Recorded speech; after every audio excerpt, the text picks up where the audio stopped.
In this video, we're going to be talking about how you can write electron configurations using noble gas notation. And to be more specific, in this video, we're also going to be focusing on examples using main group elements. So we're doing that because the transition metals right here and the lanthanides are a little bit more complicated, so we won't be doing that in this particular video. So the rule for writing the noble gas notation for something is pretty simple. It is you take the noble gas immediately preceding your atom or ion. So what do I mean by immediately preceding? That means we want the noble gas that comes right before it. So you go up a row and then you go over to here where the noble gases live. And you put that in brackets, and then you write your other electrons. And you write your other electrons using the same notation that you normally write electron configurations in. And if you don't remember what that is, we'll go through a couple examples right now. So hopefully it will become more clear.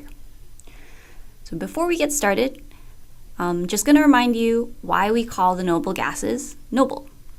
And that is because they have a full octet of electrons.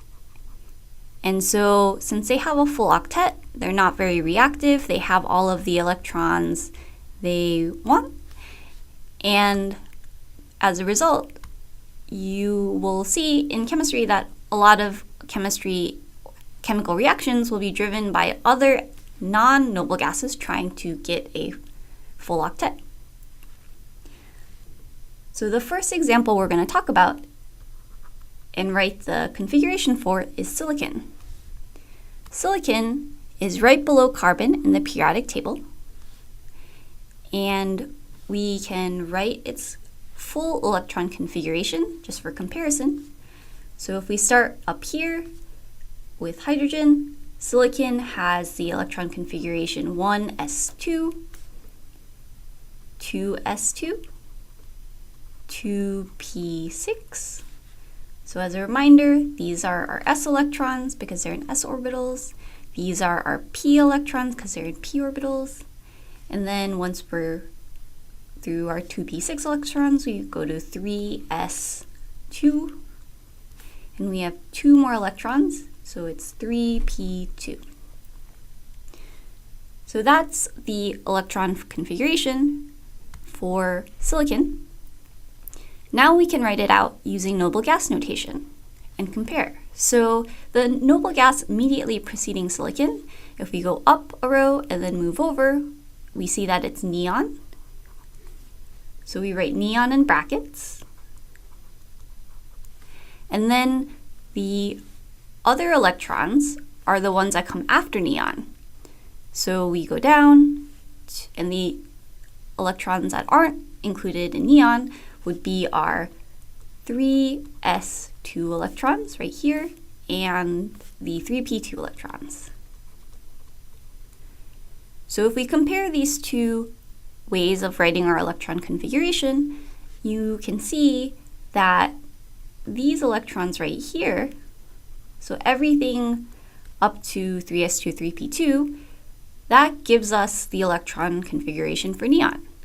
And so we don't have to write that, we just write neon and assume that whoever's reading it knows what the electron configuration for neon is.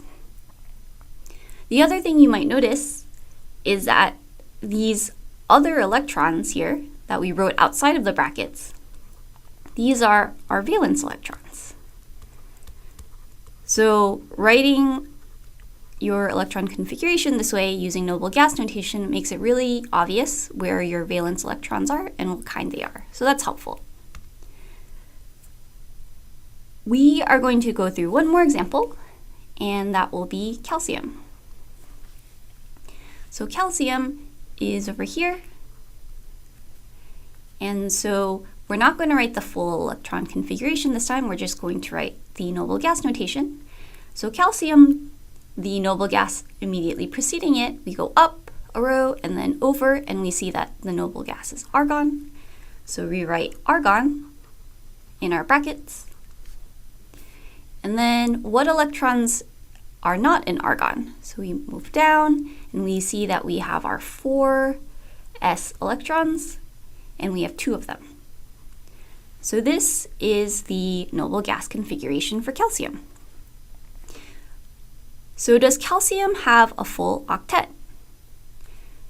And we know that these are the valence electrons.